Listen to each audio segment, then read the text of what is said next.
Welcome to the Simon Parkes Connecting Consciousness Show, produced by Ever Beyond Radio and broadcast on Wolf Spirit Radio on the first and third Sundays of the month at 7 p.m. UK time. Simon actively encourages you to join the conversation by using the Ask Question menu link at the top of the page at wowwowwowwolfspiritradio.com/listen. Please come early to ask your questions. Now, on with the show. The next 2 hours will be full of debate, interview guests and up-to-date news. Please join Simon in playing an active role.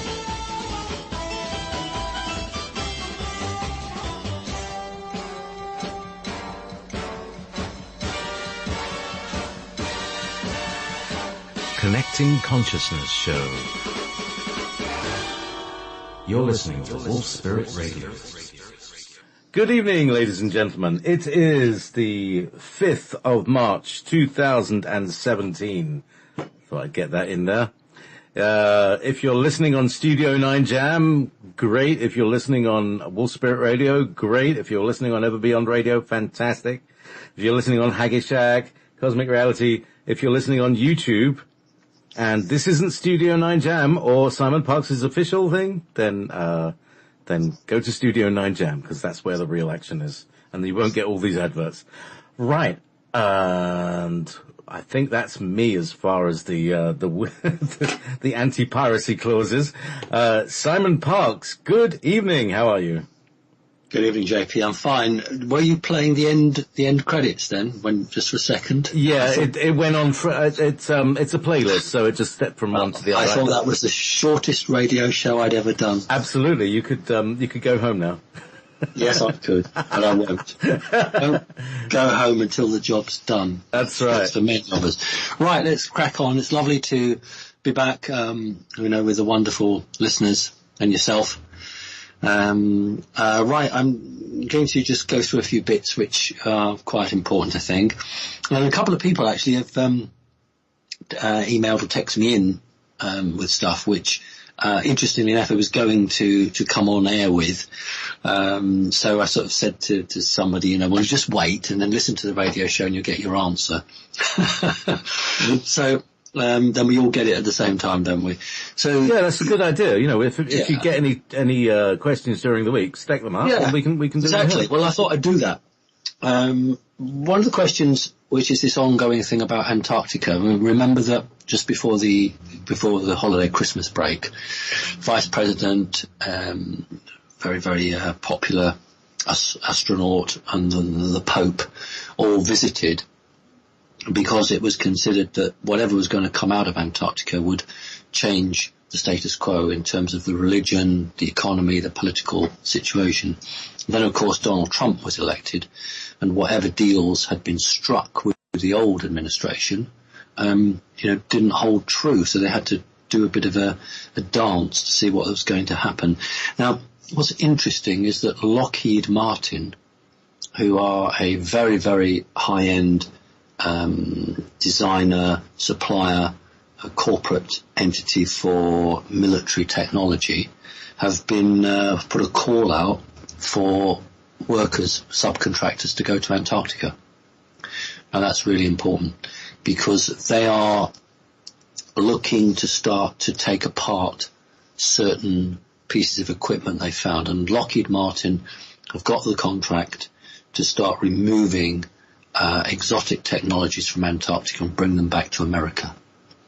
Now that's really important, because it means the Russians have agreed to let the Americans do that.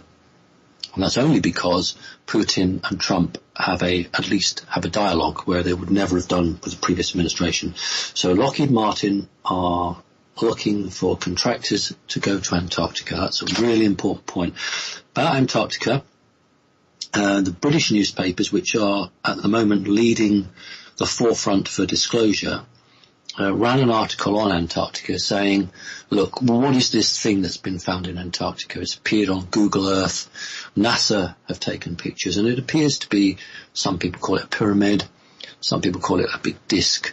And the half-heartedly or half-humorously, the Mail ran the article, is there a big city under Antarctica? So I just wanted to, perhaps give some background to that. A very long time ago, a very large alien spacecraft made a forced landing in what is Antarctica. The reason it landed there was because the technology that is based in Antarctica was already ancient at the time this spacecraft made the forced landing. They had to cannibalize the alien spacecraft, and because it couldn't take off, and then to start to build, I'll use the word loosely, to build a city around this spacecraft. So the core of the ship was used for the power source, or the hardware, but then all the other bits were built around it. So what's actually being shown, it must be at least, must be a mile under the ice, but what's showing up is this structure, which is the original spacecraft and the associated structures that come from that. So that's what's being got at. And the hard thing was to be able to get down to it, to start lifting the technologies out. And that's what Lockheed Martin's been contracted to do.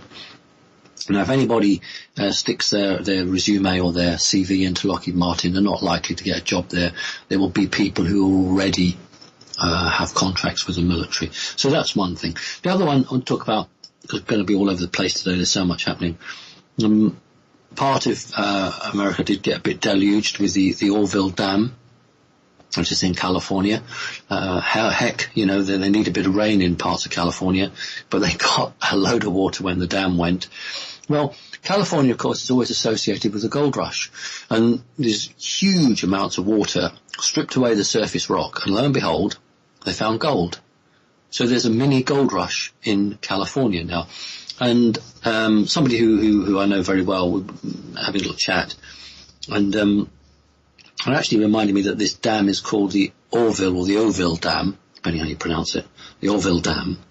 And originally, Orville was called like Opry City, like the Opry Winter Show, the Opry City, which, to be honest, is named after one of the lost ports. We say there was more than one, but the major lost port of Solomon. There were two ports, but one was the major one that took the big ships in. And the land of Opry is the biblical El Dorado. Well, that's a really interesting synchronicity there. So gold is being found in the new El Dorado, and I think that's really interesting. Silver has taken a massive hit. Now, I did write it down because I couldn't remember it. Yeah, silver was trading, I'm afraid this is all in pounds, so the American audience is going to have to get the calculators out. Silver was trading at about £15 an ounce, and literally within a few hours it dropped to £14 an ounce. Now, for people who don't know about precious metals, they may say, well, it's only £1, but actually that's a huge drop. It's a massive drop. So silver has dropped tremendously. Gold's trading at about £1,000 an ounce, and platinum's about 800. I beg your pardon, yeah, about 820, 830 pounds an ounce. So, although silver, of course, is the weak metal, its drop is very significant because gold and platinum did not drop. Silver dropped, and we'll perhaps look at that a bit later. Another thing I want to talk about was the radiation. There's been a lot of independent people who've posted on YouTube picking up lots of radiation spikes with their Geiger counters over parts of America, and they were very concerned that the chemtrails were now containing radiation.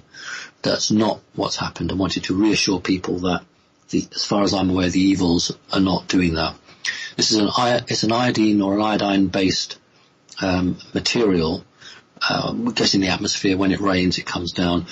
And my information is that there's been a nuclear explosion on a nuclear submarine somewhere off the coast of Sweden, something like that. And that has come over. So it is a nuclear accident. It's an accident. It's not a sabotage. There's been an accident to a nuclear-powered submarine. I don't know whether it's American or Russian, but that is responsible for the high spikes of radiation over some American cities. So you are not being poisoned with radiation deliberately. That's what that is. So that, I hope, helps a little bit. The other thing I wanted to talk about was the financial situation. The Teamsters are a very big trade union in the United States of America. Their major fund is on the brink of going down. And anybody who is part of that will know what I'm saying. They were restricted to taking only about $300 out a day. The cash machines went down. They are nearly bankrupt. So that's very serious. We'll have to see what happens there. And yet, on the other hand, in this crazy world, the kids all use an app for their phone called Snapchat. And you send a picture to your friends and you can customize it with graphics and stuff. And it hasn't made a penny profit. Snapchat hasn't made a penny profit, but it's valued at $20 billion. This is the insanity on this planet. So they floated it on the stock exchange and it realized something like 300 million in a short period of time. And yet this is a product that has never sold anything. Well, this is how the people's psyche, the minds are, will go with something even when it's just a pack of cards. And these are the people who are making the huge financial decisions for this planet, and that's what's so wrong. Talking about now, 15th of March is a general election in Holland. Kurt Wilders, the right-wing candidate, looks like he could win the election. If Kurt Wilders wins the Dutch election on the 15th of March, and he can form a government, that's the key point. If he can form a government, I can tell you that Holland is coming out of the European Union. Now, I was not wrong with Brexit, I was not wrong with Donald Trump, and I won't be wrong with this. The only point is whether he can form a government. The way that countries that have a sort of proportional referendum system, it's not like one person, one vote. It's a very complicated system, and some countries have it and some countries don't. But it means that you could be the largest party but not be able to form a government. So it's very possible that Kurt Wilders will do very well at the election but not be in a position to form a government. And what I'm saying is if he can form a government, he will seek to take Holland out of the European Union. Now, Holland is only a small country, and with the greatest respect to the Dutch, that don't have the huge impact that, say, Britain had when Britain left the European Union. But we've got elections in Germany and France later this year, and if the Dutch come out, that puts even more pressure on the Dutch, on the Germans and the French to also come out. So it's really hotting up. Right across the board, it's hotting up. Right, that's the end of my news now. I just need to thank people very quickly before we move on to the questions. People have donated, and it doesn't matter whether it's $1 or $30. And I just pull the top lists out. It doesn't matter. Some people here have just donated $1. It's not about how much. It's the fact that they have supported me and given me the strength to keep going. So I'm just going to quickly run off the names. First names only. Don't want to compromise anybody. Glenn, Stephen, Proctor, Michael, Christine, Missun, Ursula, Saud, Dawn, Bill, Marcus, Sanctuary, Lilybo, Ryan, Jamie, Shri, Joanne, David, Bruno, Padel, Jackie, I like this one, Etsy, Charlene, and Anjay. Anjay, that was a very helpful donation, thank you. Gerald, Ronald, Astrid, and finally Eva. So that's my thank yous. I'm just going to quickly now round off with this. Both Win Keach and I attended a meeting. I had made and alluded to this, a very, very important meeting. We both went to that meeting, and unfortunately, we have been asked not to go public with any of the details from that meeting. I know it was an important meeting because that morning I felt really ill, and on my way to meet someone, I was a passenger, I had to drive somewhere to be picked up. I considered twice pulling in and just cancelling it, and I thought, no, you can't do that, Simon, because you're in this for the long haul. You have to see it through. You've got to do this. And I was really not well. Both Win and I attended the meeting, and I was having to run to the loo to actually be sick. And I will say this, I was bringing up blood. But I was determined to keep coming back being in the meeting. I did that meeting. I was very privileged to meet a most wonderful man. We got on really well. And you know what? Within 2 minutes of leaving that building, I was fine.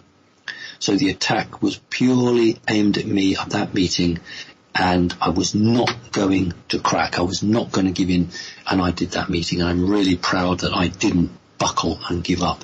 But it was awful, horrendous. But you know, those people who are responsible need to listen to me, and I'm not stopping. Right, the other thing I just want to quickly say is that I had an approach from somebody who makes films. No, they don't want to make a film about me. I wouldn't be interested in that. But they are very keen to do something like The Matrix. They want to make a film that is a blockbuster and exciting, but has a lot of truth to it. They want to try to bring truth out there. And I've been asked in a very small and humble way whether some ideas could be bounced off me, whether they are actually rooted in truth. So the person has got an outline, a plan, but they want to try to bring disclosure through this film, and they're asking me would I be prepared to, assist them, and I've said yes to that. All right, so there was a shed load of stuff to say today. I'm sorry to have taken people's time. That's fine. But anyway, thank you very much. Now let's get on with the questions, eh?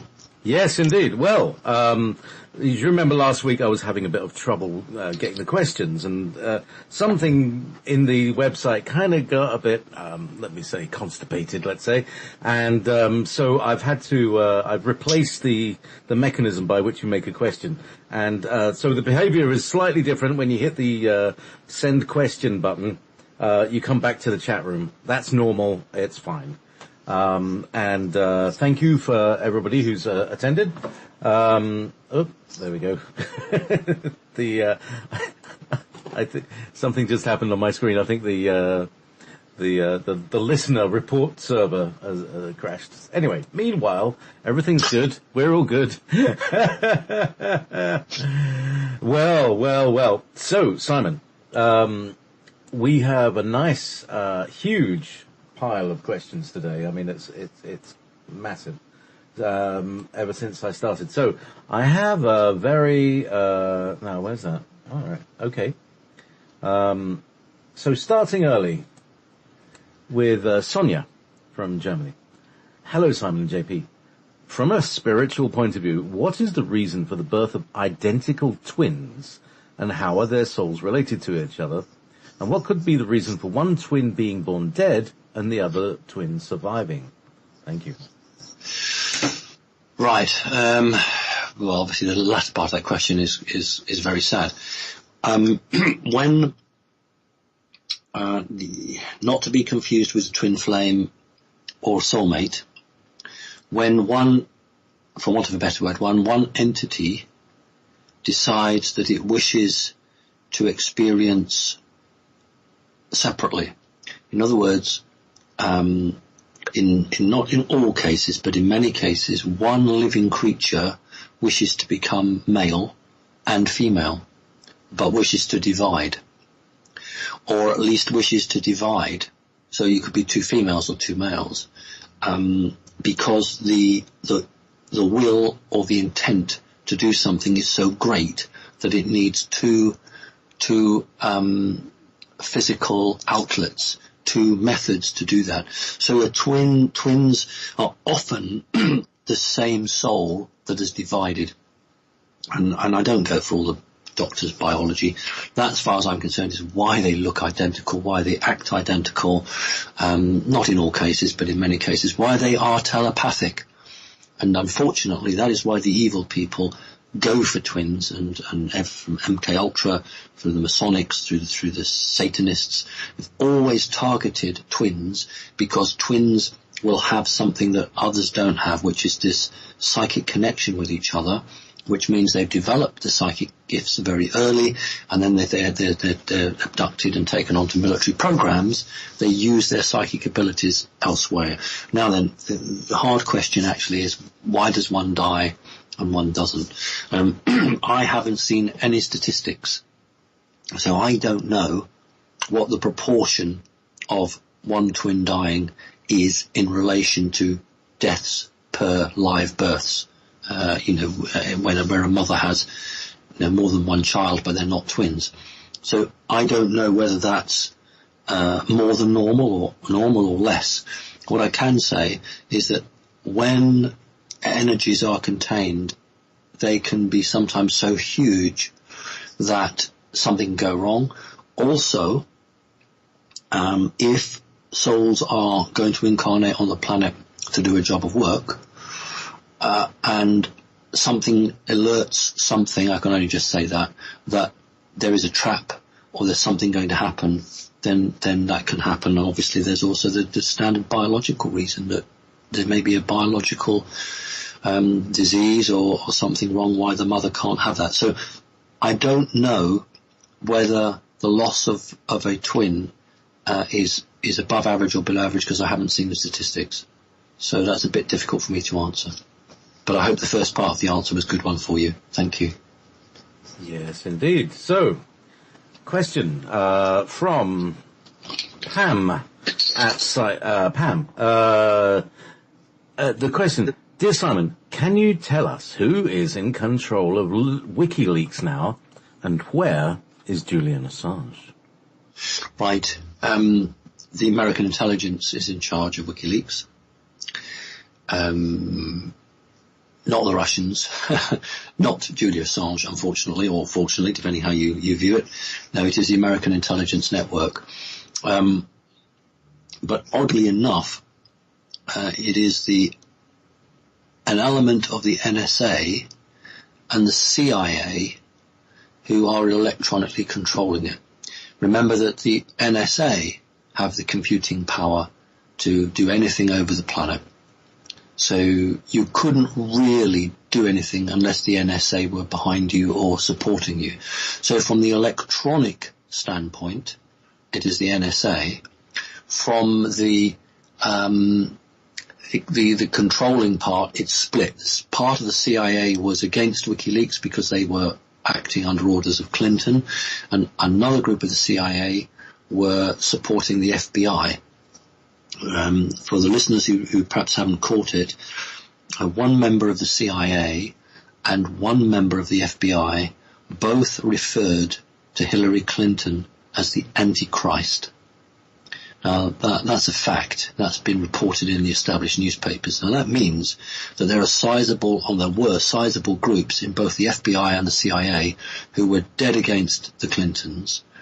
Now, when you add that to the NSA's electronic assistance, we know that the leaks that were coming out from WikiLeaks were nothing to do with the Russians. They were actually the American intelligence agencies working against Hillary Clinton because they considered her the Antichrist.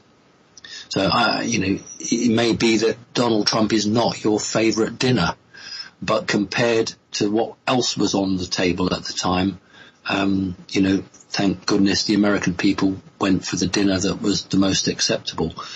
So WikiLeaks is controlled by the American intelligence. Thank you. It's a good question. Yes, indeed, a good question. So, next up we have... Now, this is a very interesting question. Again, we got a lot of questions today about birth and soul. It is very interesting. Now, this is... Relax, have a cup of tea. Here's a long one. Hello, JP Simon and the Awake community. My question is, this is from Colts, C-O-L-T-S, Colts. My question is, you have said that every soul is scanned before birth. Celebrities are adopting babies from all over the world instead of having their own. I was wondering, are they all victims of contamination, therefore they can't reproduce? Or are they being given information about these kids that nobody knows about? For example, their bloodlines might be of significance, so maybe higher powers are placing these children in the care of some of their puppets, celebrities, to keep them safe from public until they're aged to be used. Also, can you post or tell us of somebody that reads people how you are able to? I'm in need of a reading, and I know you are busy, and that you have also read me once before, and I know that others need your help as well. It's just I feel I'm being attacked and need credible help. Thank you for your love, Simon. When I get down, which is pretty often, your picture lifts me up. Love and light energy to you all. So, celebrity children, Simon? Well, thank you. What a very kind thing to say, thank you. And at least you've had one reading. There are people out there who haven't. But on the positive side, lots of people are now being written to on the waiting list. People are actually getting readings, and it's working. We're getting through them. Was that a very muted cheer? That was a very quick cheer. Well, that's good. Right. Okay. I would be very, very concerned about, in general, Hollywood stars adopting children who were special. I would be very concerned about that, because I really don't want them to end up doing the sort of films that Lady Gaga does. So I don't believe for one moment that Hollywood stars adopt children because they think they're special and they want to protect them. I think there's a possibility that the elite, and let me make it clear that not everybody in Hollywood is bad. As a film producer said to me, it's a huge machine, but there are many of us who are fighting for good. So I'll just put that caveat in. But nevertheless, this huge machine might well get somebody in that industry to adopt a child because they want access to that child. So very cautious about that. Much more likely that when these individuals are identified from the ages about 5, you are going to become a superstar. We're going to take you at the age of 5 and put you in the Mickey Mouse Club and completely brainwash you, do all these things to you, so you're going to go on stage and sing whatever song we give you, and you'll have an alternate personality, and that personality will come out on stage and do whatever we want, and you won't argue with us. And through the processes of that, many of those people are so traumatized by what was done to them that they can't actually think about having children in birth, but they can go out and adopt them. Now, I'm not saying that's all the cases, but in many cases that is the process.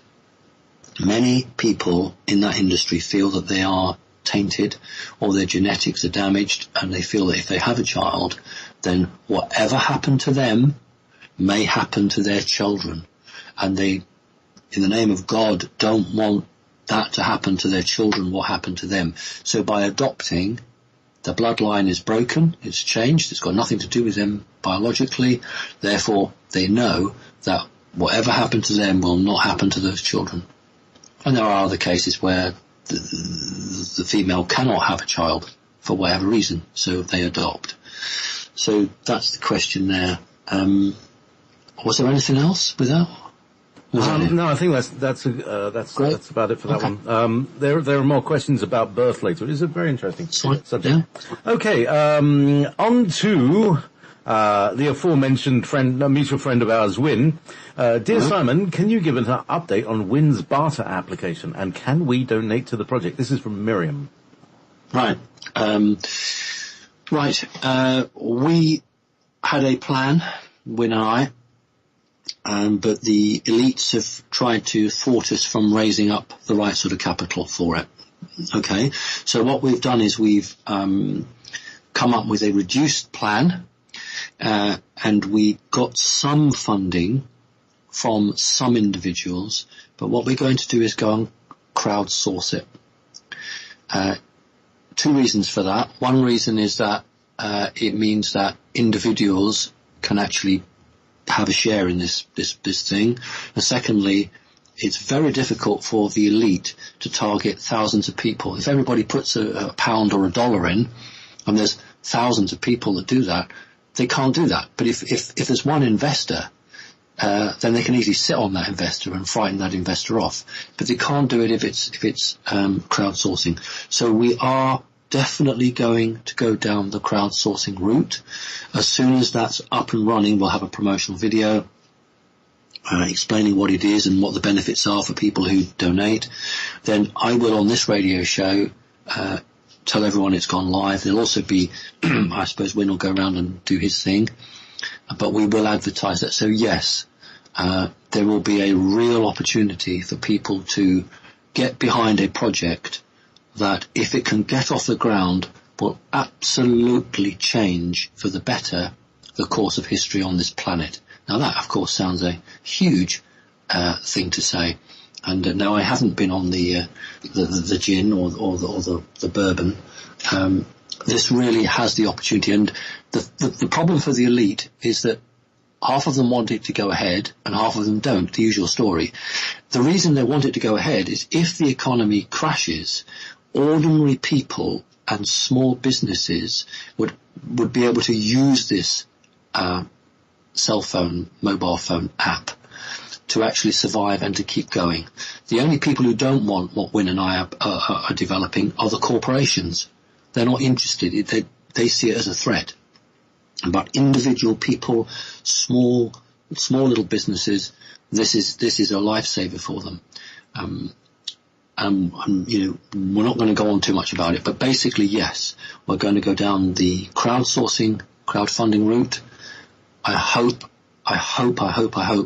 that people will get behind us and will support it. And I think when people understand what it can do, then I think that they will say, my goodness me, this is what we need. So yeah, thank you very much indeed. We are struggling. We really are. Of course we are.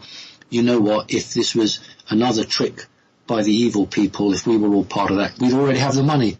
They'd give us the money and we'd be up and doing it because we would just be doing what they wanted. The fact is we are trying to set humanity free, and because of that, they are coming down on us like a ton of bricks. Hence why I was really hammered at that meeting. But, Win is as tough as I am. We will see this through. So it's a great question. That's right. You. We're all walking through the fire like Terminator. It may burn us, but we can survive. I'm going to have Win on my show next Sunday, and we're going to go a bit more deeply into how we can all do this. I had a chat with him the other day, and he told me about some of the details of how the thing works, and it's just fabulous. I was going, yep, that's what I want. Yep, I've been wanting that. Yep, I want that. Because I've been thinking, I live in a barter system here in Scotland. And so we've been living it. So I know what's wrong with it, and I know what's right with it, and I know what works, and I know what doesn't. Win just ticked all the right boxes, I have to say. So fabulous answer. Thanks, it's been months. I mean, Win and I have put our heads together for months. I mean, I'm talking months. So we've got something now which works. So yeah, he'll give it. He is the creator behind this. Yeah. I only support him. So he is the right man to lead it at the head. We'll do some fleshing out next Sunday. So, next question from Bella. Reptilians. Dear Simon, this is a good question. Can you please explain the difference between Draco reptilians, raptoids, raptors, Elohim, Nephilim, Anunnaki, and others? Some are hybrids, some are Dracos, what's the deal? What's the percentage? And, what can we expect to be abducted by of an evening? Right. Well, welcome to the fancy dress party, because that's probably the best way. Would be a visual way. I think the best thing actually, and I'm being quite serious, is if we can get, I don't want to call it a rogues gallery, that really wouldn't be very fair. But if we can get some pictures, some artwork, and stick it on your website or something, with the names underneath it, that will give people a very clear physical representation. I'm not going to go through all of them because we've got loads of questions and I'll move on. But interesting. Last night, I've been editing Alex Collier's latest webinar, and during that, because we lost the picture, so I had to gather loads of questions. And one picture that I did get, and I'm just going to share my screen with you just for a second, is this, and then I can, if you like this one, I can put it in the chat room. Okay. No, you don't have to turn your camera on. You don't have to turn your camera on. Yeah, that's all right. Oh, okay. So I'm just going to share that screen with you. This is a photo, well, it's not a photo, it's a drawing. Tailless reptoid, a Draco, and what looks like some form of grey. So can I throw this in the chat room for you to illustrate around? Yes, you can. It'd be absolutely excellent. Fab. Okay. So on you go, and by the time it's there, they'll know. I'll talk to the picture because Please. That's what people will say. Hello, sorry, did I change it? There we go. No, it's just everything else is. I'm looking at eBay now. You've bought something on eBay. How dare you buy anything? I need to get this from the. I need to get this into the chat room. So give me a moment, and then we can. I'll put it back I on. don't need to listen. Yeah, I you know what they look like. Only joking. The Talus reptoid. Right. Remember that when we see drawings, everyone's perception is different. It doesn't mean that the person is wrong. What it means is that their take on what they saw is what they saw. We have to always be careful that we are not having false images placed into our mind.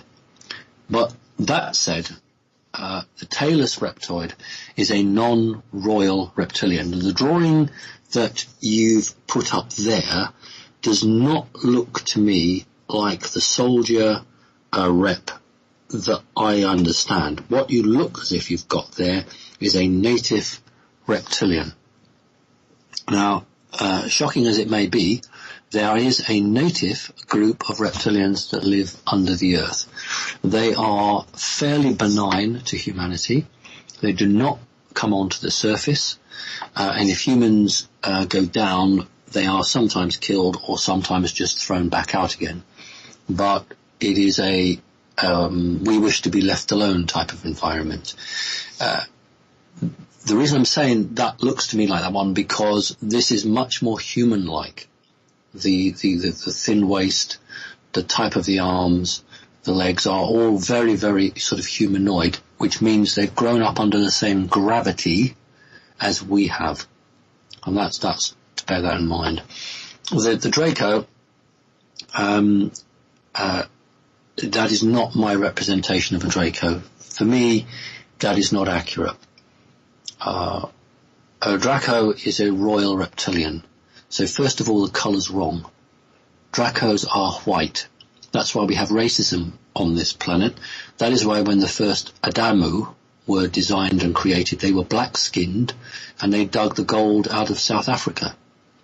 The second group of Adamu, who worked in the proverbial Garden of Eden, were white-skinned because the High Lord King, Anu, was not prepared to have black-skinned creatures around him because he was a white-skinned. This is where we get the racism from. So the colouring on the Draco is wrong. First of all, the skin should be white. And it appears to have a cape. I have never seen Anu or any of his children, that's Enlil or Enki, and they of course have children. I have never seen them wear a cape like that. It looks like a Batman type cape. That's just not right for me. First of all, it appears to have two white horns. I think that's a misrepresentation. I can understand why someone thinks that. In fact, it's ridges, it's bone ridges that come above the eyes and sweep around the back of the head, but they look like horns, but they're not. The other thing that's missing here is wings. Draco are royal. They have residual wings. They're not wings like a bat. They look like spikes, that spines that come out the back because they're residual. They can't fly with them, but in ceremonies they can move them, and in the ritual of the ceremonies that means things. Now the other thing down is if you look down to his groin, it appears to have male genitals. This is wrong. They are kept behind a flap of skin. So there's no bulge there. If you look at the drawing, there appears to be a bulge. That's not the case. They are kept literally behind a flap of skin. The other thing here that's incorrect with both these really is particularly the Draco, is the knees are on the wrong way. Draconis reptilians' knees are reversed. So, we have a knee, obviously, and we bend. Theirs is the other way around, so their leg walk bends outwards. That's why they walk very differently. So either the person has just... Hey, give me a second. Yeah. Oh, sorry. Right. Sorry, I opened the mic. They walk like chickens then? I don't remember how chickens walk. I've never seen a chicken. They have a backwards knee like that, yeah. Well, I didn't think about it. Seems normal to me. Where did chickens come from? Chickens are birds, and they are directly descended from dinosaurs. And that is officially accepted. It wasn't when I was at school, but it's now officially accepted that all birds are direct descendants of dinosaurs. That's why, of course, the chicken's leg is scaly. So that's a really good. Well, that's exactly why they are like that. So the drawing isn't very good. So being very kind to the person who drew this, they must have interviewed people who were traumatized and just couldn't see clearly, or someone just created it and thought that would be right. So that's not good. The other one is much better. This is the little he's a little grey creature. He's hybridized between grey and alien, reptilian, hence is very green. That is highly accurate. That's highly accurate. And the other thing is, if you look at this grey's toes, it's got reptilian toes. Traditional greys do not have hands and feet like that. But this thing, which is about 75% reptilian, 25% grey, that is an accurate rendition. So whoever provided the information for that creature was spot on. So there we go. I won't go on anymore because that's too much time. Very interesting. Thank you, Simon. That's all right. So I'm going to stop sharing that. Well, I've seen these things and I'm very familiar with them. So I'm when I see it, what I consider an inaccurate representation, then I want to put it right for people. Interesting. So in the chat room, someone says, "Barney the purple dinosaur is more accurate." Yeah, maybe. Maybe it is. Right. So now, as a supplement, is Simon saying the Anunnaki were from Draco? We're still not clear about what is Anunnaki, and these are the reptilian overlords. Are the Anunnaki Dracos? Are these the ones that are being cornered on Earth? Or do the Anunnaki ride around on Nibiru and come and visit us every 3,500 years? I'm still not clear on that. Right. The Anunnaki are the ones that are in the firing line at the moment on the planet. Yes.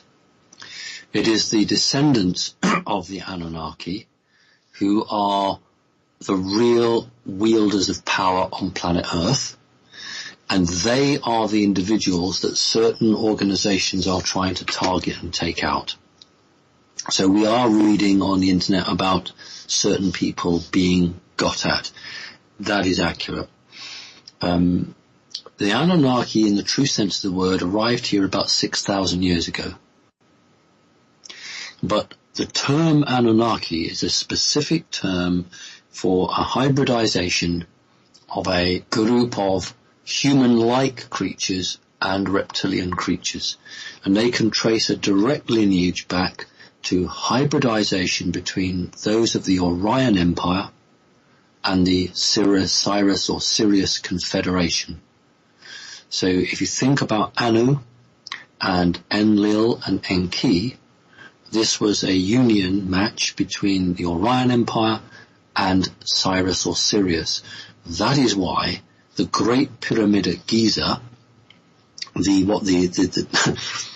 rather silly Egyptologists call the air vents, the tubes that come out the side of the shafts, I should say, that come out the side of the pyramid. They call them air vents. That is why they are aimed literally at Orion, because both Orion and Sirius produced the controlling royal line families that have ruled this planet ever since. The Anunnaki arrived here after the main group of reptilians disappeared underground.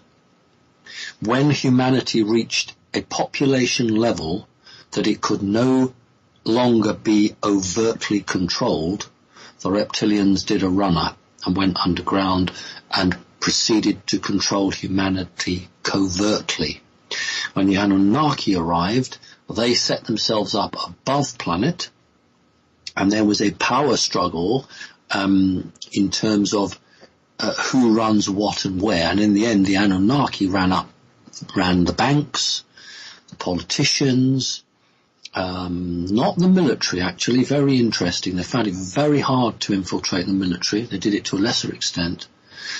But the main elements of power on this planet, the Anunnaki went and got. But the deal was that the reptilians would oversee that. So I hope that's a bit more helpful for you. Great. Pleiadian Sisters just let me just show you this one, Simon, again. Posted this, what looks like a white reptilian, massive, looks like that's about right. 11 feet tall. Right, that's not too bad. Again, it's got a groin area. Yeah. It's a bit over the top there. The other thing is that the chest is not muscular enough. First of all, the waist is too narrow. The chest is much more stocky, far more stocky. The arms are too human-like. That's not right. You should be able to make out scales. You would see even from this distance on this that there would be scales on there. The fingers look good. The claws look good. The face is not accurate because it's too pointy. A Draconis reptilian's face is more snub. It's not quite, that looks like it's been drawn out. That's actually, I'll be honest with you, that's more of an Anunnaki face. That is the sort of long drawn out face that the Anunnaki have. So Anu and his sons' face is not as pointy. It's much more in. The wings, I like the wings because they're smaller, but they're still not accurate. They should show as spines coming out the side. So at the moment in this drawing, the wings are up by the neck. Well, you can pull his back muscles in and angle the wings out. But what that would show would be spines or spikes. That is much better. And the wings are too high. They should be lower. The spikes should come down to the waist. Can't see the feet. The knees are wrong. Everybody draws these things like humans. That tells me that whoever's created that has not really understood what they're looking at. We only understand knees the way they are. That's not accurate. And also, he seems to have feet like the devil, like long ankles. That's totally inaccurate. Yeah. But the hands are accurate, and the face isn't too bad. The eyes are wrong. That is, they've got yellow. They should be red. The eyes are red with a stripe down the middle. But other than that, it's not a bad go. Right. Well, if any artist in the chat room would like to send us some more accurate representation, it's really good to get to know it, because there used to be a thing about them not being able to be represented. It wasn't, that's part Yes. of our ancestry, that we never could look upon the face of the gods because they were ugly reptilians. All right. Sorry. I mean, that's just my prejudice. Sorry about that. The thing is that also these things are now going to become more open on the planet. We are going to start seeing these things more openly now. So it's not a bad thing just to say, look, let's get people identifying it so you know what you're dealing with. Exactly. Yes, so, what's that? Oh, God. All right, so there's another picture that, somebody posted with and let's see if I can grab. Come on, let's have it and then stick it on the chat. It's good to have the visual it's stuff. very good. I love the interaction on this. There we go. I'll come here. There we go. And I'll just, all right, whoops, right, can you see that? It looks like Toad a Turd Hall. That looks like a snake in a jacket, in a suit. All right. The representation. Yeah. All right. Conan the Barbarian, another one with Arnold Schwarzenegger, in the first one that set him off on his real rise to becoming governor of California. Of course, that's what it was all about. Before the days of digital technology in the civil sector, the guy playing a Falsey Doom morphs into a snake, and it's all like rubber models. But I would say to you that if you look at Conan the Barbarian and the way that Falsey Doom morphs into a snake's face, that's far more accurate than this. So if you can watch that, you'll see what it really does look like. So whoever created that had a very good idea. This is just making a representation. Yeah, that's a Photoshop, yeah. But I know what they're saying. They're saying this is a snake, and that's what Putin said. Putin referred to George Soros as you sly old dragon, or you sly old snake. Yeah, and he does have that sort of the frog that's been sitting on the rock all day in the sun look about him. Yeah, it does. Okay, so all right. Oh wow! Now this is huge. Oh, come on. All right. This is a whole show. Actually, Simon, somebody was we're getting more and more American every day. There are more. I'm getting loads of questions. And people are asking also, we spoke a little while ago about doing a single topic show. Yes. Still waiting for you to come up with it. Yes. Much like we did in our first interview where I was quizzing you about DeGlocker and things like that. So that was, so let's arrange some of those, for some time this year. That's up to you. When it's convenient. When it's convenient to you as well. Right. Okay. Oh, right. So this is a massive, there's like about 8 questions in this. So I'm going to ask a couple of them.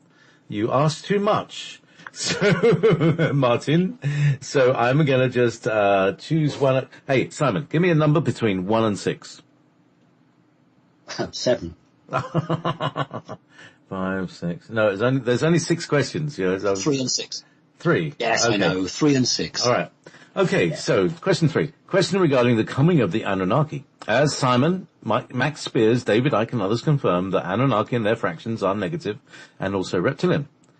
In the Lafayette books, Anunnaki code, Maximilian. To give you another number. Yeah. All right, it's coming to the end too. Describes and writes positively about coming the Anunnaki on the 1st of December 2022. Are Lafayette's books trustworthy or contain mistakes or disinformation to mislead humanity? So basically saying when the Anunnaki come back in 2022, it's all going to be good. I'm not going to. I've always tried to not get involved in attacking other people. I would answer it by saying the history of the Anunnaki has not been good as far as humans are concerned. It is the direct bloodline families of the Anunnaki that control the banking sector, that control the political parts of many of the countries. So why would them coming back in a few years mean it's a good thing? But there's more to this question. There is a high probability, as far as I'm concerned, of something coming back onto this planet in the near future. Now, I've never said Planet X is arriving in July and we're all going to be dead. Lots of people seem to be saying that.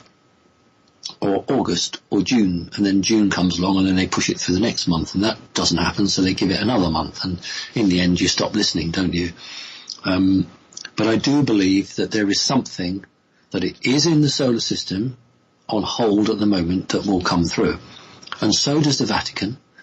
That is why people in the Vatican are absolutely terrified of this particular entity group coming back, because the Anunnaki who have been running the planet would then be answerable to this higher group. So it would not be the Anunnaki coming back. The Anunnaki are here.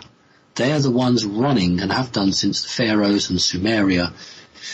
But it would be another group, a much more pure bloodline group, who would be coming back to say, right, we've come back after all these years. What have you done with our planet? And the Anunnaki would say, oh, well, we've been hoarding all this money for ourselves. That is the fear that the Vatican have and others have of these people coming back. So, you know what? Let them come back in 2022, whatever it is, because by then the human race will be so strong that we'll be able to say, as we say in England, sling your hook. Go. You're not welcome here. So the Anunnaki have never been good. And unless they sit round a table and tell us how they're going to be good, I wouldn't trust them if they came back tomorrow. Okay? There we go. Okay, so thank you for that. But now, question 6 of your two questions. Question regarding the fly catastrophe of the Polish government, including the president and his wife, high-ranking military. Oh, the air. All right, okay. In 2010, 10th of April 2010, there was, we found all the Polish, all the Polish government, all dead in one plane, which is obviously like you shoot them, stick in a plane, and crash it. Is there any suspicion that it could be some negative group of people, or even attack of species from the fourth density? Do you know the backstory to that one? Well, I'm not convinced that all the Polish government was killed in an aeroplane.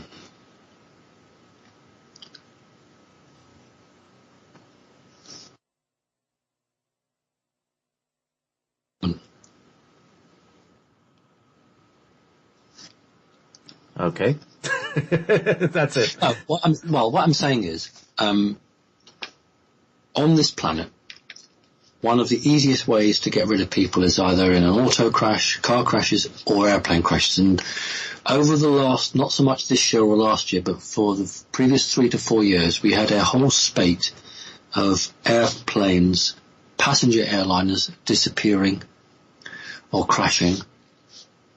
We had instances of aircraft crashing and the bodies of the passengers decomposed already, where they had been dead for maybe 3 weeks and that plane had crashed.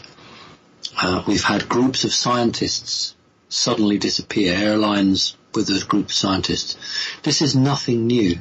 Think about the Titanic. When the Titanic went down, it contained bankers who were against the formation of the Federal Reserve. It actually wasn't the Titanic, it was the Titanic's sister ship, but that was a con that was done. The elite wish to get rid of obstacles in their way.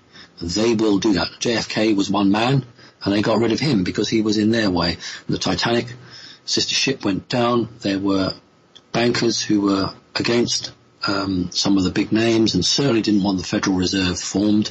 They were got rid of. Now, members of the Polish government have been got rid of, but not the entire Polish government. Not the entire Polish government. But individuals have been got rid of, and it leads to stories of, they're clones. No, it's not. It's actually a system that allows you to send a signal to every country in the world that unless you do what we want, we have the power to basically take you out. And lots of these false flag are not to traumatize the public.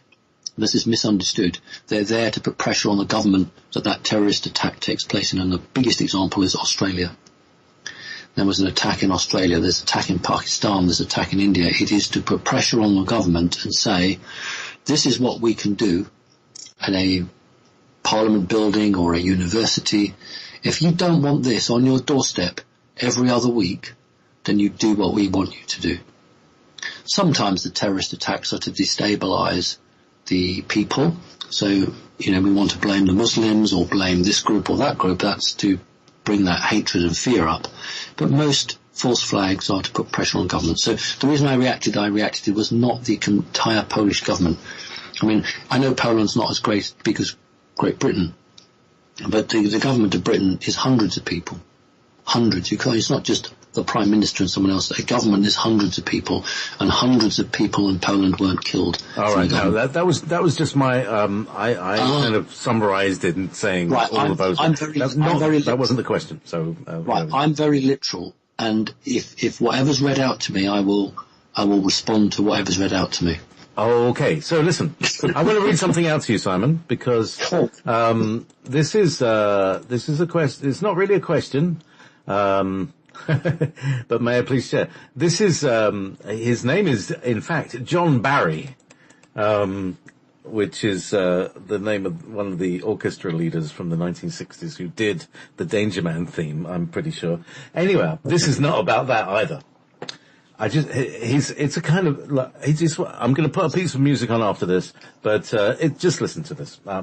I'm a regular listener to this broadcast, and when I can't listen to it live, I will listen to the recording on YouTube. I notice sometimes that some people put very negative things about Simon in the comments section. Even though I understand that people have the right to their opinion, I find that some people go as low as to really insult Simon and accuse him of all sorts. I find these people to be like cyber fishermen, or trolls. I've followed Simon's work for about 2 years now, and I always had a good feeling he was a nice and genuine person. And this was confirmed when I had my consultation with Simon in July 2016. During that 30-minute session, we got talking about what I liked to do as a child. I explained that I liked to play with radios and that I had a fascination with them from the age of 18 months till I was about 6. The next thing Simon then said to me was, yes, and it's nice to look at the inside of them and see all the components, isn't it? I was surprised when Simon said that to me.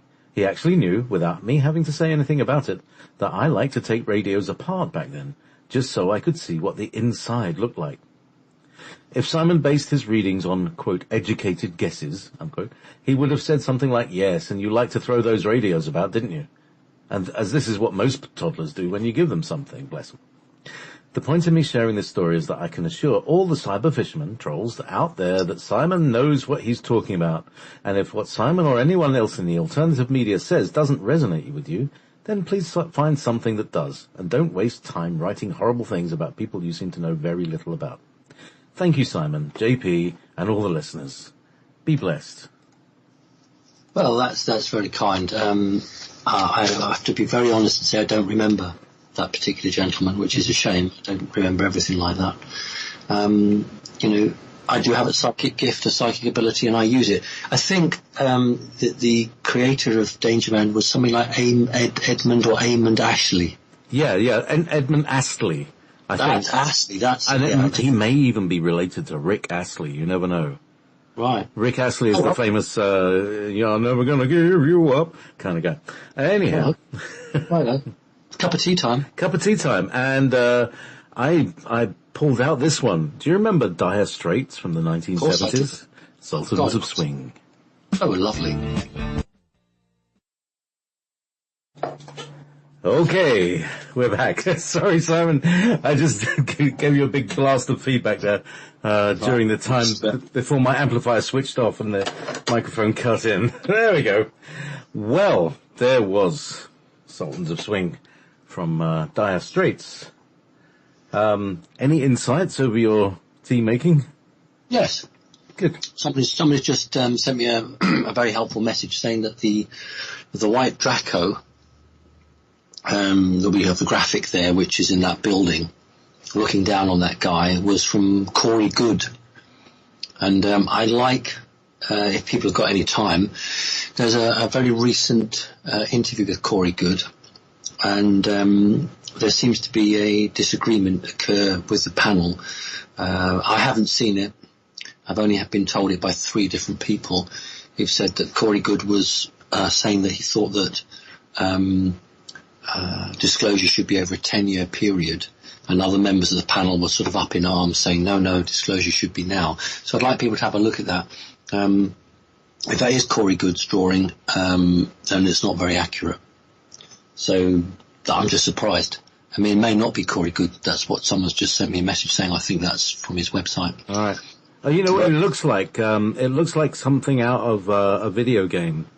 So it may be somebody's impression that has come out of a video game, yeah. Could be, yeah. But I want people to look to check this out, because I want to be absolutely clear. My standpoint is that the human race is ready for disclosure now. I would never, ever, ever sign up to any program that said you can have disclosure in 10 years' time. We should have had it yesterday. I want that to be very clear, because I have it very personally, because my grandfather always used to say that the people weren't capable of making any decisions, and only the elite could make decisions for the people. And I don't accept that. I think that we need to give people much more respect and a lot more trust that they can cope with it. So as far as I'm concerned, and that was one of the meetings, and when I was hammered like, I could say the word, hammered like hell, that was a meeting to talk about disclosure, and I know for a fact that it is a very, very hot topic at the moment, and I am absolutely adamant that disclosure should be like now. So if other and it's a big if other people in the alternative industry are saying, look, we need to do it over 10 years, that's wrong. Anyway, that's just me on my high horse. Let's get on with it. Get down. All right. So, all right. This is a good one. This is about a dream of reptilians. Okay. So again, this is a story. Let me just see. Right. Okay. So, about 6 months ago, I began having 1 to 2 days per week where I don't eat meat. However, I noticed that I get strange dreams on the days where I don't eat meat. I had a dream where I was in a valley with other people. We worshipped reptilian gods that created us. However, I realized that they were not gods at all and they had deceived us into servitude. I was on my way to tell the others about it when suddenly a great reptilian in a purple robe appears before me. "Why have you betrayed us?" he asked me. I don't remember the rest of the conversation, but I ended up being thrown out of that valley. I've had multiple dreams like this, and they all happen on days where I don't eat meat. I have begun writing down the dreams on documents on my computer. Can you please explain why I may be getting these dreams? Also waiting for, this is from Denmark, waiting for a response from your website. She wants an appointment, or he wants an appointment. Yeah. So, right. It sounds remarkably like Adam and Eve being thrown out of Eden. Doesn't it? And there will be soul fragments in many people who will be able to share some of those insights. It's not just one Adam and one Eve. Although there is one major Adam and one major Eve, there are many, many people that have soul fragments. It's like, someone says, "I'm King Arthur," and then someone else says, "I'm King Arthur." Well, actually, there are many, many soul fragments that will be King Arthur. There are many, many soul fragments of many people. I think, without seeing a photograph, I would really need to see a photograph of the guy. If a person contains a sizable proportion of reptilian soul, then that is rebelling when the physical body is not given meat. And the dreams that are occurring are either, depending on the message you take from it, either to try to force you back into eating meat, or it's more positive actually, and it's saying you're right to give up meat because this is what it's all about. This is the control element, and if you give up meat, then you will be free. Because the dream is about being free. That's what we're being told here. This dream is about being free. Yes, you are being expelled, but that is freedom. And so if you're not eating meat, you are becoming free. I think that's your higher self sending you a message.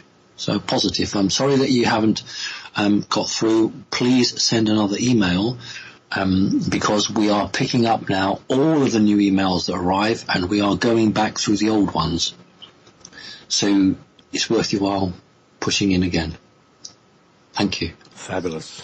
I don't think people really understand how much work it takes, how much time it takes to sort through emails. Each one takes maybe half an hour, and you have, I could imagine, thousands. I mean, we've right. Yeah, go on. I've got someone who's come over from America. I'm not going to say who they are. They come over to America. They're staying in Whitby at the moment. They want to do a very short interview, and they've actually said they would be very interested in doing like a synopsis of a day in the life of me.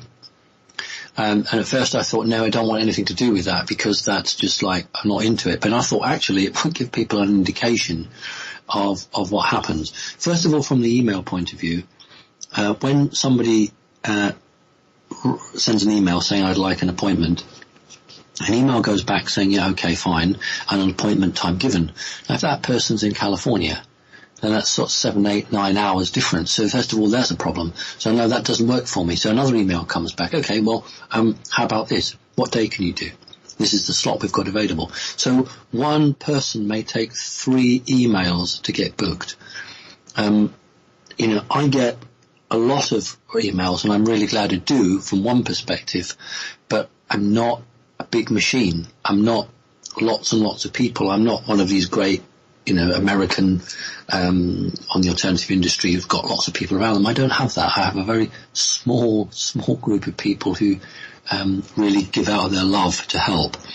But then I go to meetings and I get hit hard, or I have people who I work with who are getting psychically attacked, or they have deprogramming issues.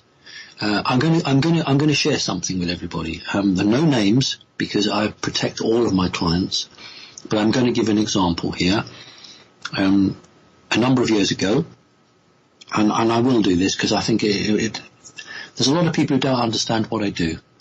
And I think I'll just take a couple of minutes to give one example. A number of years ago, a mother brought her child from Canada to see me because she felt that the child was going to kill herself. This young woman was 16. The very day before they arrived, this young woman stepped out in front of a police car in Canada. The police officer, was a man, was able to stop the car in time, and then, we don't have this in this country, protective custody, arrested her for her own protection because he said that she was going to do suicide by cop. Something we don't have in Britain, but I know in the States and Canada you do. So anyway, this is interesting. This is about 4 years ago. The police were ready to send her to a psychiatric secure hospital and have her assessed, and the mother shot down there and said, no, we're going to see Simon Parkes in Britain. And lo and behold, they let the girl out to come and see me. Wow. Now that is amazing. So they just and I'm not a doctor. I'm not a doctor. I've never said I'm a doctor. But let her out. They flew over from Canada to see me, and I did what I needed to do. Now, sometime later, about 2 weeks later, I woke up at 2 o'clock in the morning British time. 2 o'clock in the morning, and I don't normally do that unless I'm a bit peckish. But I woke up at 2 o'clock. I thought, what's this about? Wasn't hungry. Went downstairs, made a cup of tea, and 15 minutes later, a text came through. I always keep the phone on because that's what I do. The text came through from this young woman, and the text said, I'm sitting by the side of the bed with a pair of scissors over my wrist. And I able to text back immediately to defuse that situation to prevent her cutting her wrists. Now, I was woken up for a particular purpose to make sure that I supported that person. And I have people like that who need that help 24/7. And that's part of what I do as well. I also work with WIN to try to change the planet. I also do interviews. I also do this radio show. And God help me, I try to have some sort of normal life. So I want people to understand that I'm not just someone that sits in an armchair and strokes a cat and says, oh, I think I'll go out and do this. And anyone who's listened to the radio show hears my phone going off 20 million times to a dozen. I've actually turned it off today. But I did check it at the break time. That is the level of support. And when I set myself up to do this, I didn't realize what a vacuum there was, what a need across the Western world there was. And that's why I'm inundated. And what I'll do is I'll go through these emails and I'll say, who is desperate? Who really needs this? Whose life is at risk here? And we'll prioritize those. And I know it's really awful because if you've written to me 4 or 5 times and you want a reading and you don't get it, it's either because that email never got to me, there's a lot of that, or I've literally had to prioritize someone who's like, really serious. So I want people to try to understand that this isn't a game, it's not a joke. This is something that I really do. And of course I don't get any help from the profession, because if you were to teach mind control deprogramming, then you are giving the keys to undo what the elite do. And that's why universities and hospitals don't really understand what's going on, because it's not in the elite's interest to share that with them. Otherwise MK Ultra wouldn't work. All the other mind programs that go on in Hollywood wouldn't work. All the super soldier programs wouldn't work, because every general practitioner, every nurse in every medical profession would immediately identify, oh, this is a super soldier. Oh, we need to help this person. Okay? When Max Spears got murdered by Aquino, I've said it now, haven't I? The establishment wouldn't accept it because they don't understand it. They deliberately don't understand it because they're not funded. They're not trained into doing that. I do. So I get in there and I can only do a small amount because there's just one of me. So please, people, be patient. I will try and get round to everyone as I can. And I just wanted to share that. Thank you. Thank you, Simon. It's really important that people know this. And here's the other question that I have. The work that you're doing, pulling people back from the brink. Okay, so there's millions of people, there's one of you. You're going to have to start a school one day. Or start, teaching people how to do it. Is that possible? If this funding project with Win Keach can actually come through, then that is one of the things that I will do, because I want to cleanse the earth of this satanic, evil energy that is used on people. Now, if this project is as successful as it bloody well should be, as we say in Great Britain, one of the things I want to do is to start a cat sanctuary, because I love cats. I want to build the Simon Parkes cat sanctuary, but I also want to do things for humans. And one of those things would be I'm not going to call it Hogwarts School of Witchcraft and Wizardry. Not a human sanctuary. Well, we could have that, couldn't we? But I want to have a place where people who do Reiki or do all of the others, that there is another discipline where they can learn how to deprogram somebody who has been through a satanic ritual abuse and had mind control programs, who's had suicide programs put into them, and have a range of alternate personalities. I mean, one of the most interesting cases I had was last year, where a person had 15 alternate personalities and was able to draw each one for me. And then over a period of time, we're able to reabsorb those personalities back into the core. So this is a huge, interesting, challenging work, and I'd be absolutely delighted to do that. But it takes money. That's what it needs on this planet. It needs money to make change. There are loads of people out there who have the psychic ability, the love of humanity to do it, but they need a job. They need to be paid, because if you're head librarian, or you work in the local government building, or whatever it will be, to do this you'd have to do it properly full time. You'd have to be paid for it. So if I can get the funding with part of the money I get from it, I would set up things like this, and then I would have a holiday. Somewhere warm, or somewhere like mountainous, or I would just fossily. I would sit at home and just think, do you know what? I just don't need to worry for a bit. I can just sit at home, and I just don't need to be on my guard, ready for action. I can just relax for a bit. And that for me is a holiday. That just knowing that, I can just take my eye off the ball for a bit. Yeah. That would be lovely. Absolutely. But that isn't the time yet. No. That isn't the time yet. I also am looking for people to do the same thing with radio, because I think this medium, internet radio, is something that is very special, and it's the key, because people are so close to the person doing the talking. They can ask, almost have a conversation with them. Yeah. So, moving on to our lovely friend, Fran Derbyshire. Ancient gods and their accessories. Dear Simon, it would be great to know your understanding of an aspect of scores of ancient cultures, some of which are Sumerian, Babylonian, Etruscan, Armenian, Syrian, Mexican, Indonesian, Chinese, Egyptian, and lately in Göbekli Tepe. Those little handbags carried by the gods and elders depicted in carvings has caused much inconclusive debate and guesswork.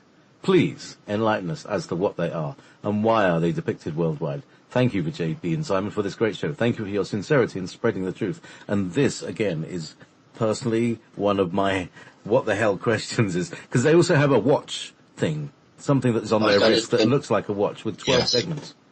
Yes. I'm going to draw attention to the watch. The Assyrians, particular, and the Sumerians depict this watch. It's particularly shown on the fish god, where they wear a hat very much like the Pope's hat, actually, the fish head, the mitre, where by and large it comes from. Right. It's not a watch, but for all intents and purposes, that's exactly what it looks like. A strap with a round dial on the front of it. It is interesting that when alien species are on the planet, their psychic ability is reduced over long distance.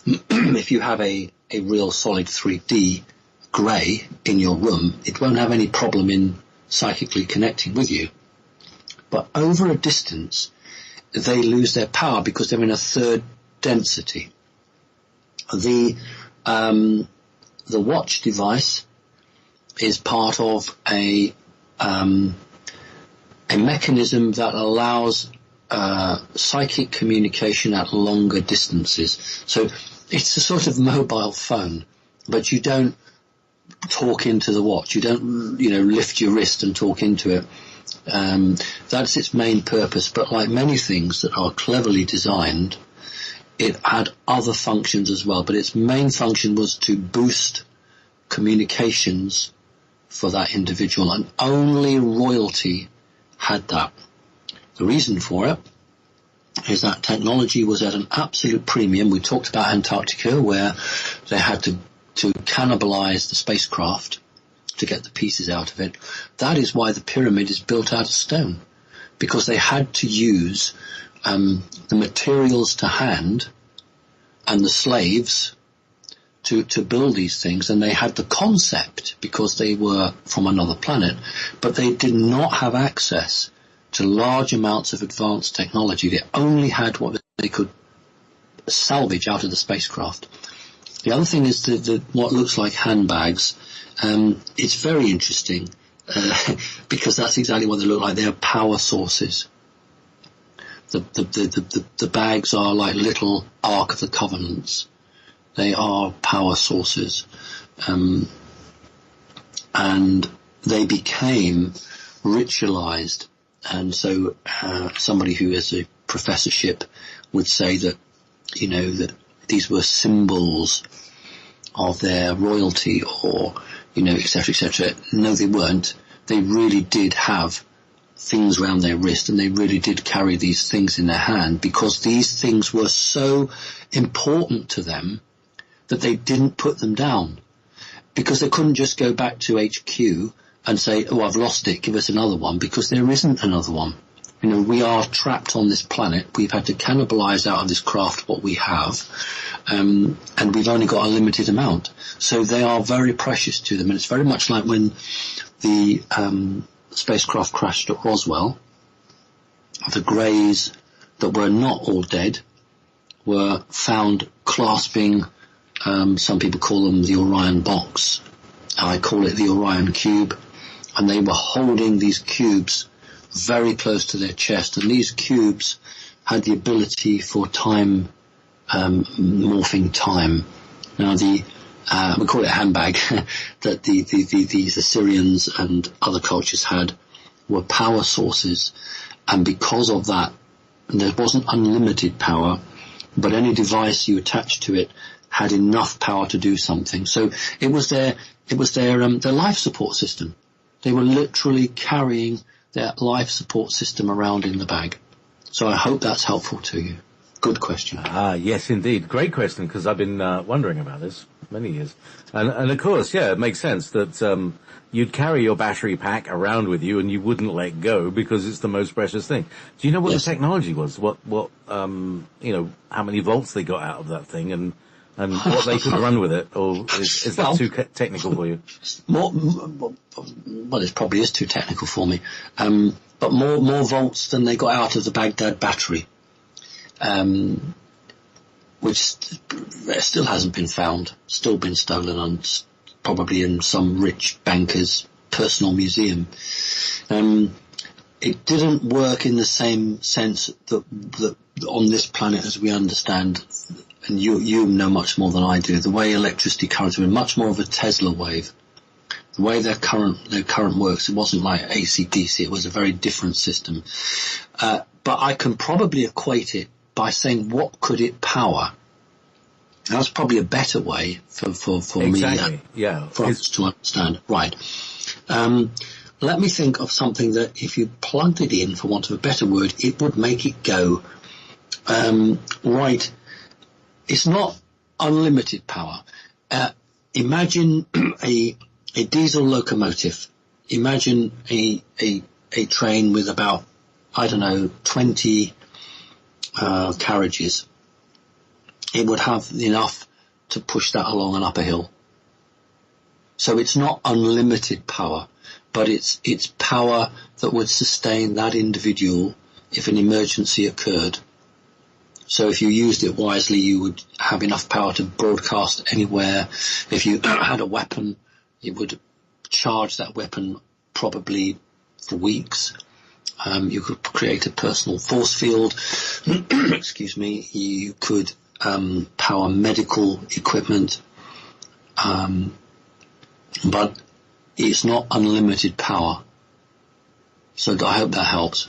Wow. So it's quite a power bank, a lot better than you can get off eBay these days. Now, yeah, because that's what I do. I check out how good today's technology is, and a lot of these little drones, they take a battery that has to be very light. Your car battery, that weighs a ton. You'd get 12 volts and 50 amps out of it. But with these drone battery technologies, this is lithium, and that's why they invaded Afghanistan to get all this lithium. You can get a very, very light one that weighs like a few pounds as opposed to like 50 pounds, or maybe just a few ounces, that will carry the same charge as a car battery. So we're coming towards that, but we haven't quite got to the handbag level. It's very interesting what you said. If I may just go back. Go ahead. I never like to. All I'd say is it was one of the major reasons they invaded, because they already knew they were going to nanotechnology and they wanted power cells that they could miniaturize over and above anything that most people can have a concept of. You're absolutely right. They wanted lithium, but it was for nanotechnology. Well, lithium technology is that's how we were able to do all this tiny battery thing. Yes. So we can see. Yes. Yeah. Right. Okay. Now, question. Interesting name here. Pentatonic Hardcore. Very good. The question topic is the forgiveness of the New World Order.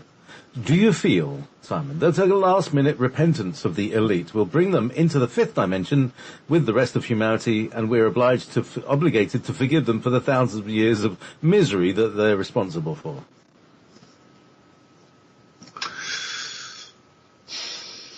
Well, I haven't gone dead on you. I'm just trying to search my own I can hear you breathing.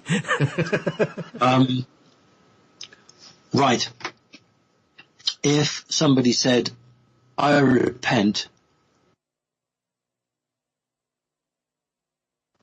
if they said, I repent, and I will spend the rest of my life trying to work for good and undo some of the bad I've done, please give me the chance to do that, I would say yes. That's the difference. If someone says, I repent, and then please can I go and live in my Hollywood mansion and be left alone, I'd say no. That's not what it's about. If you are truly looking for redemption, then you have to put back into society what you've been taking out. But there is an option here. There is a way out. For people who, look, many people who do evil do so because they are blackmailed. They have done terrible things with children, and they've been filmed. And they are always told, if you don't do what we want, we're going to make it public. There are people who have been mind controlled, don't even know what they're doing. These people are victims just as much as the poor people who are being hurt directly. They're victims. What I'm interested in is the people above them, the people who press the buttons. Now, some of those people are beyond redemption as far as I'm concerned. And I had a conversation with someone about this today. However, some of them are not. And if someone's prepared to say, I am prepared to use some of my huge wealth as a huge corporate banker, blah, blah, blah, blah, to make good some of the harm I've done, then they should be able to do that, because everyone who's genuine about forgiveness should be able to give someone else a chance to seek that forgiveness. But when someone's just doing it as a cover to get them off the hook, no. So I do believe in exopolitics. I do believe that there is a debate to be had around what is forgiveness, who is entitled to that, and frankly, who is beyond the pale. Now, if you're a really, really highly evolved being, you'd forgive everybody. And I suppose that the gift of love is to forgive that. But I would be very unwilling to forgive somebody and call it a day at that. I would say, all right, if you've told me you've tortured children, and you've done all these horrible things, and you have a personal fortune of 1 billion. What are you going to do to pay that back into society? And if they said, right, I'm going to use 75% of my 1 billion, and I'm going to build genuine hospitals, not bloody sham hospitals, real hospitals, I'm going to do this, do that, then that person is on a path to recovery. That person is on a way to coming back into the world of light, and they should be allowed to do that. But someone who says, oh, just let me off the hook and I'll go and have my own life, no. So that's my answer to that. It's a very, very good question, and I really hurts me, because I should forgive everyone, but I can't. Not yet. So thank you. It's hard to forget. It's possible to forgive. So, here's an off-planet question. Good morning from Canada, from Tamudi. Thank you for all you do. I was wondering if you can tell me anything about the planet Spica, or Spica, S-P-I-C-A, and the ETs from there called Spicans. I have been told by someone who is able to read the Akashic records that my soul originated from Spica and that there are only 1,000 of us on planet Earth. What is a Spican's purpose for coming to Earth? I was fascinated when she also told me that first I had to spend time with the Pleiadians before coming to Earth. Ah, that rings bell. I recall too, you two had stated that many souls will do this to prepare for incarnation on Earth. I'd never heard of Spicans until I'd had this reading and wanted to hear your thoughts. Also, any updates on Antarctica? Thank you, lots of love. Teresa, thank you. I've done the Antarctica bit. Yeah. Now, oddly enough, I am familiar with that. The spiker, I would call it. That's how I would refer to it. Thank you. I think we're talking the same things. So I am familiar with the terminology. I have never met somebody from that soul group. I know very little about it, but in talking to other non-human entities, that term has been used. And all I know, and it'll be very interesting, is that usually they inhabit very tall, thin bodies. Now, if our speaker is round, plump, and very rotund, then I'm off the mark here. But if the questioner is quite a tall, slim person, then that would fit the pattern that I'm aware of. I have no knowledge on only 1,000. I do not know why any race would limit to 1,000. That does not make sense to me. That's not how it works. Unless there was some deal that only 1,000 could be here at any one time, and when one leaves the planet, another one comes on. But I've not heard of that with anyone else. All I can tell you is that they're not warlike, so the individual is not warlike. They're very analytical, tend to think things through, question things a lot, don't like the limelight. That's all I know about that particular group. I know nothing more, but hey, it's a good question. Yeah, it's always good to get new members of the family. Yes. I've been creating a series of clubs online, www.pleiadian.club, www.lyran.club, etc. To gather the clans. It's time to gather the clans. So, meanwhile, from Marcia, Money spell. Dear Simon, a while back you mentioned that money had had a spell put on it. Could you say more about that, and do you have any words of wisdom for dispelling it? Much love and appreciation both you and JP for your dedication to enlightening the human race. We do our best. Thank you very much. What's not appreciated is that when a negative force wishes to take control of a planet, it needs a core value to control everyone. Look, the elite are just 1 or 2% of the whole population. How can 2% manage the 90-odd plus percent? Unless there is a framework that will bind, very important word in magic, will bind the subjects to the object. The object is money. And you do it by creating an energy spell which you bring in from the 4th dimension, which means that it becomes a drug to those individuals. It doesn't take with everyone, but it takes with most people. And they become addicted to whatever it is that you place the spell to. Added to that, you ensure that your buildings that contain money, we call them banks, and let's call them temples, you ensure that your temples also have spells, and those temples are placed in areas of the globe that are nexus points for energy. And you can bounce evil energy from one nexus point to the next. Very interesting that in Great Britain, there are certain places where they've removed banks, they've closed banks in certain towns, and they've taken the cash machines out because the positive energy, I'm thinking of Glastonbury as one point. Yes, I know that there's negative energy and positive energy in Glastonbury, but they're fighting. But they withdrew the banks and the cash machines for a good few months because that particular branch of bank was not making the profits for some reason that all the other banks were making. And that is because the high vibrational energy that exists in parts of Glastonbury and in other parts was affecting the spell. So what these black magicians do is, that's why Rothschild set up a pyramid in Glastonbury to hold their meetings. You try and use that good energy and turn it to bad. That's why Lyrans particularly are attacked, because it's about corrupting pure energy. So when the negative energy is attacked, the first thing they do is close the bank and move it. Actually, what happened was all the high street shops said, you're killing our business.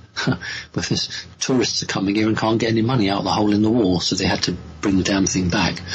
But a spell was placed which meant that it became embodied into the consciousness and the psyche of humankind on the planet. It didn't matter what race you were, whether your money was little cowrie shells with holes in you wore around the neck, or whether it was 50-foot stones. It didn't matter. It was the concept of I must have, this is mine. And so everything else is built on that, and you have concepts built on that. So if you can take away the spell and replace it with something that is more supportive of humanity, all of the other pillars that the system has built to lean against the spell of money will have to change. And I've often said this on this radio show. You can't change the big pharmaceuticals. You can't change the way the courts work unless you change the core.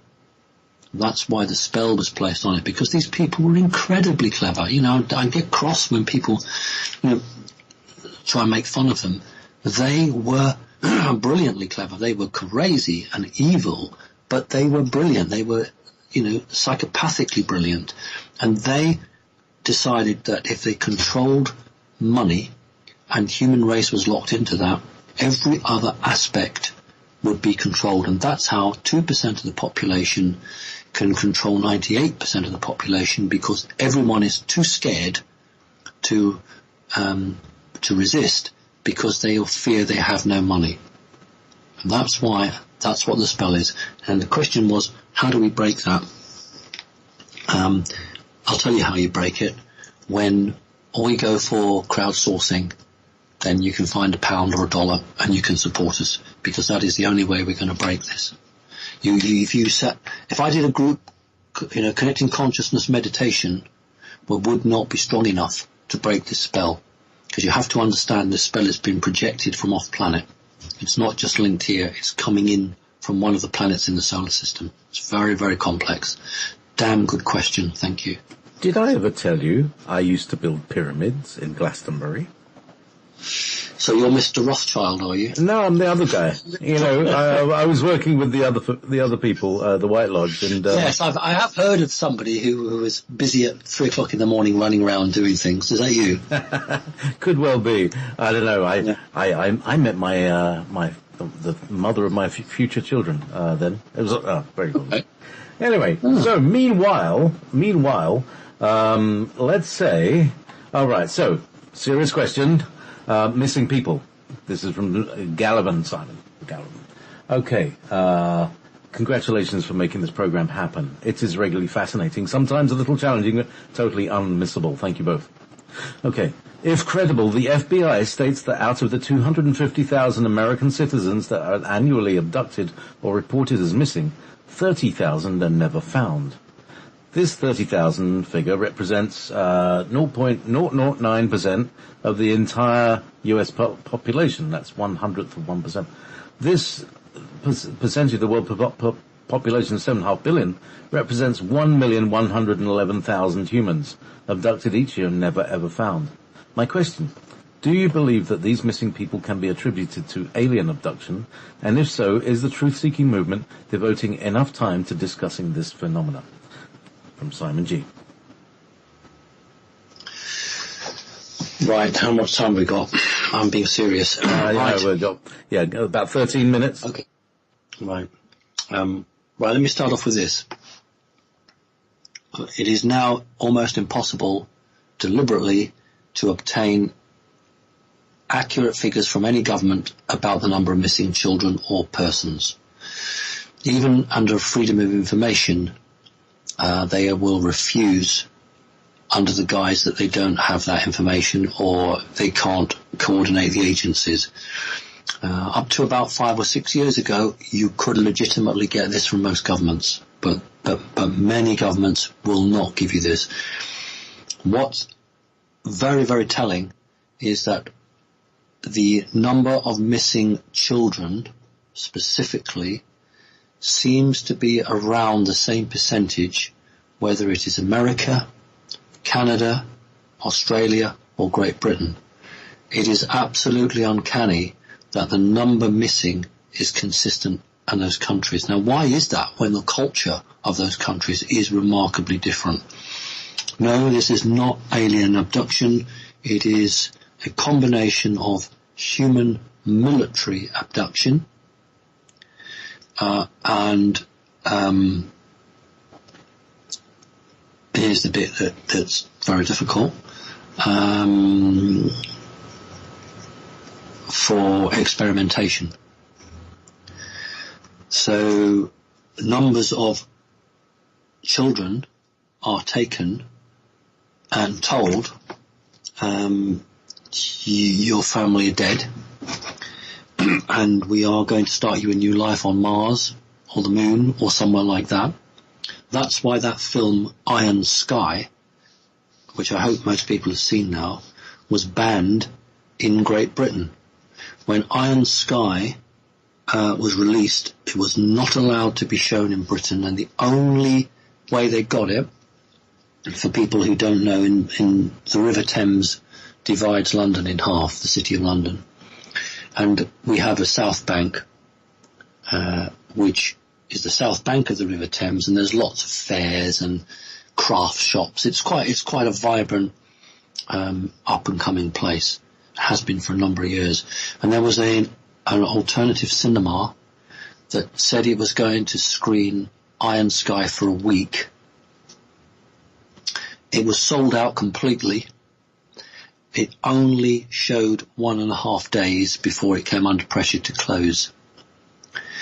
But, of course, what was happening was people were posting clips on YouTube.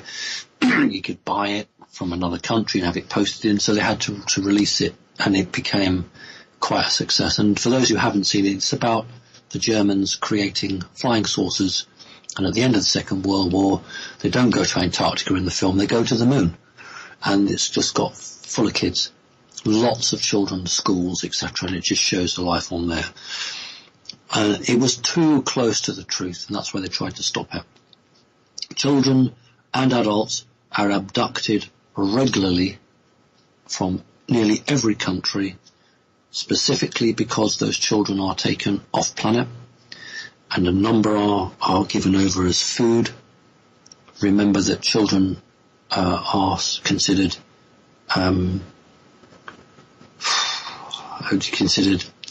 I don't know what the word is here. They prefer children to adults.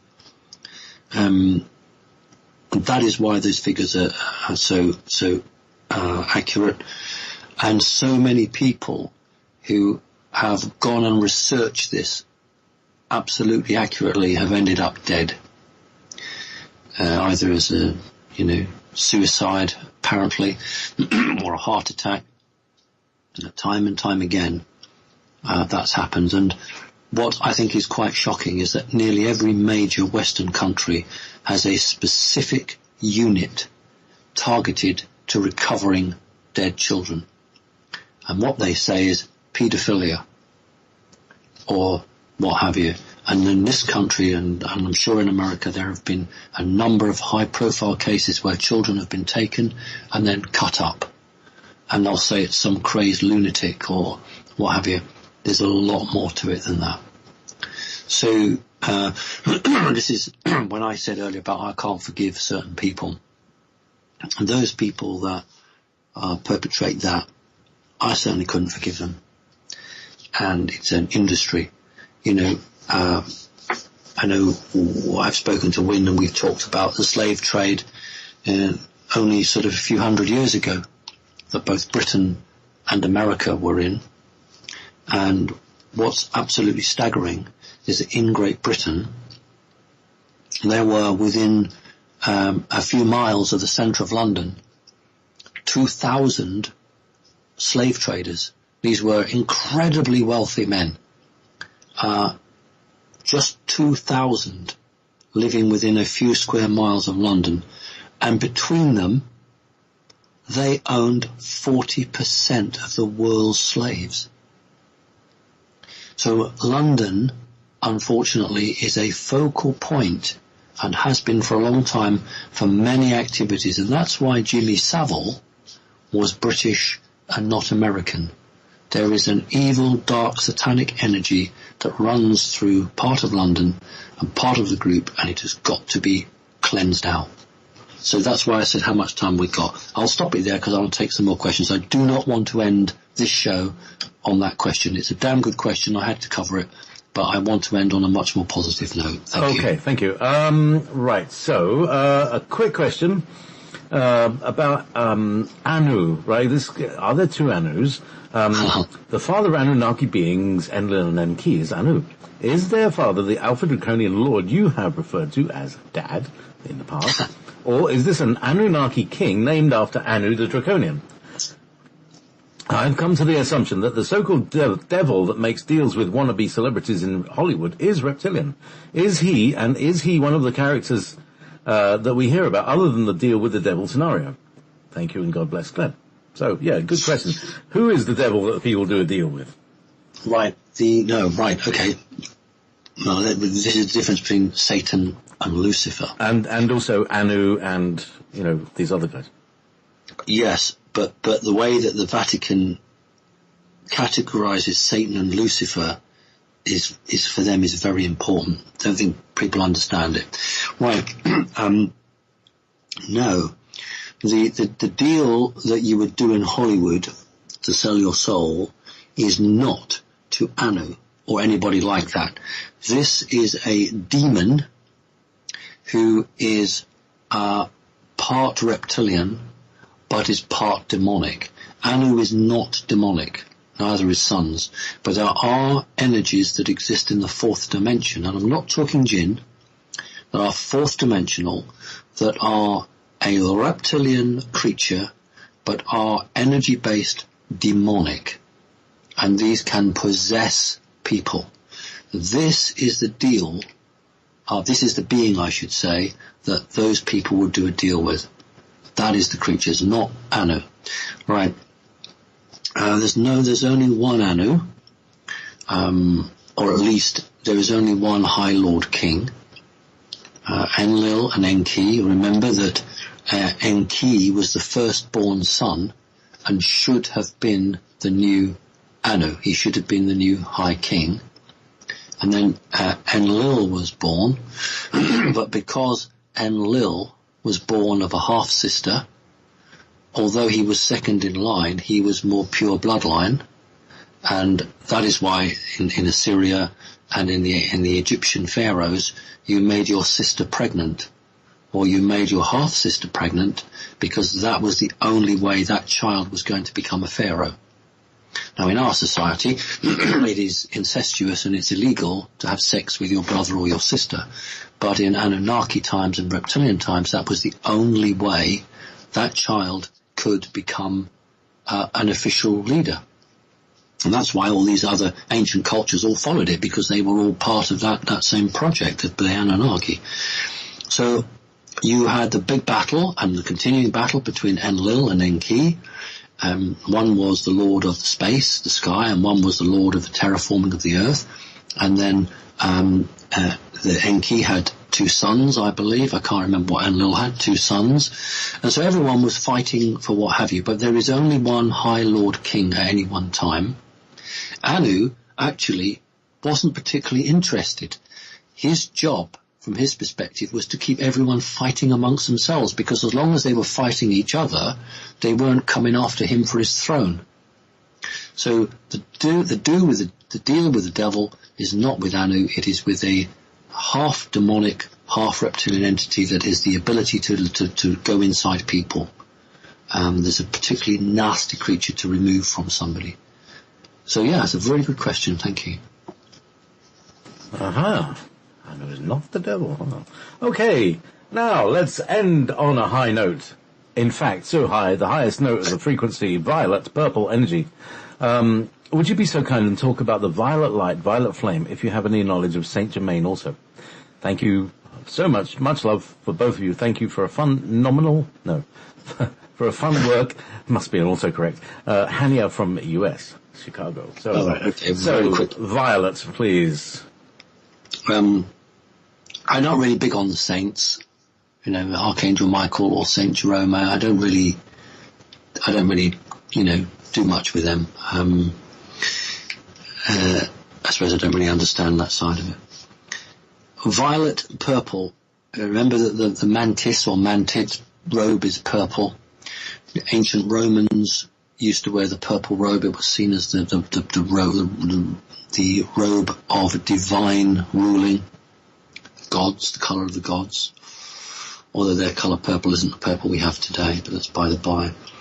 In terms of high frequency, yes it is. It's used for healing. Actually, it can be used to destroy cancer cells. It's not widely known. And also it's approaching superluminal travel.